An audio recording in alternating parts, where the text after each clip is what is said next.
Սիրիայի նախագահ Ահմեդ Ալ-Շարայի վաղը նախատեսված մոսկովյան այցից առաջ ռուսական զորքերը լքում են երկրի հյուսիսային քրդաբնակ շրջաններում գտնվող իրենց միակ ռազմակայանը։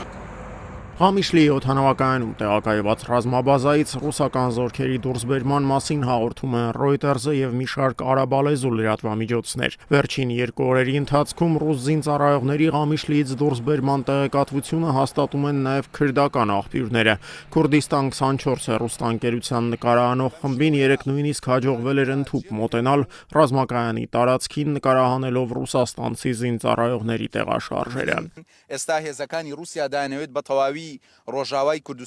Ռուսական զորքերը սիրիացի քրդերով բնակեցված խոշորագույն քաղաքներից մեկում տեղակայվել էին 2019 թվականին։ Այժմ ըստ մի շարք աղբյուրների Ղամիշլիում գտնվող ռազմական տեխնիկան և ծանր սպառազինությունը տեղափոխվում են Սիրիայի տարածքում գործող մյուս ռուսական ռազմակայաններ՝ Տարտուս և Խմեյմիմ։ Ինչ վերաբերում է Ղամիշլիում տեղակայված ռուսաստանցի զինվորականներին, ապա նրանց մի մասը ծառայությունը կշարունակի Խմեյմիմում, մյուս մասը կվերադառնա Ռուսաստան, պնդում են Reuters-ի աղբյուրները։ Ռուսական ստորաբաժանման դուրսբերումը տեղի է ունենում մի պահի, երբ սիրիացի քրդերի կողմից ստեղծված ինքնավարության, այսպես կոչված Ռոժավայի ճակատագիրը խիստ անորոշ է։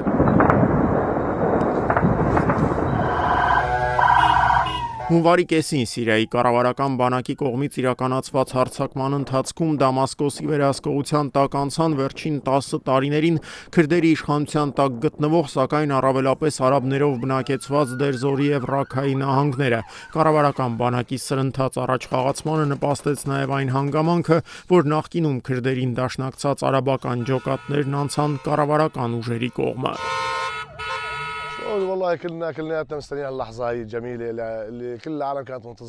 Մենք բոլորս սպասում էինք այս հրաշալի պահին, երբ մեր քաղաք մուտք կգործեն Սիրիայի արաբական բանակի զինվորները, և մենք վերջապես կազատվենք այն բոլոր հանցագործներից, որոնցից շարունակ բողոքում էինք և որոնք մեզ հոգնեցրել էին։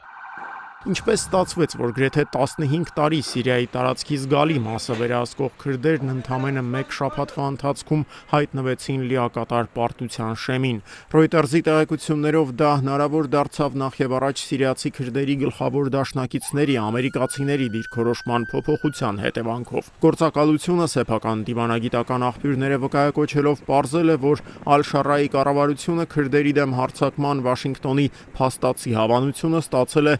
հունվարի 5-ին Փարիզում կայացած բանակցությունների ժամանակ։ Այդ օրը Փարիզում ամերիկյան միջնորդությամբ բանակցություններ էին կազմակերպվել Սիրիայի և Իսրայելի ներկայացուցիչների միջև։ Այդ հանդիպմանը մասնակցող սիրիացի պաշտոնյաներն առաջարկեցին սահմանափակ գործողություն իրականացնել քրդերի կողմից վերահսկվող տարածքի մի մասը հետ բերելու նպատակով, չհանդիպելով որևէ առարկության։ Դրան էլ գումարած սիրիական կառավարությունն առանձին մի ուղերձ ստացավ Թուրքիայի իշխանություններից։ Դրանում նշվում էր, որ Վաշինգտոնը հավանություն կտա սիրիական դեմոկրատական ուժերի դեմ գործողությանը, եթե դրա ընթացքում քրդական խաղաղ բնակչությունը չտուժի։ Այսօրվա դրությամբ Սիրիայի հյուսիսում գործում է Ալ-Շարայի կառավարության կողմից հայտարարված 15-օրյա հրադադարը, որի վերջնաժամկետը լրանում է փետրվարի 9-ին։ Մինչ այս ժամկետը քրդերը պետք է հստակ պատասխան տան, արդյոք իրենք պատրաստ են ինտեգրվել Սիրիայի ունիտար պետության կազմում, լուծարելով կառավարման ինքնավար մարմիններն ու սեփական զինված ուժերը։ Եթե պատասխանը բացասական լինի, սիրիական բանակը կանցնի նոր լայնածավալ հարձակման։ Արևմտյան աղբյուրների տեղեկություններով ապագա գործողության պլանն արդեն գծված է։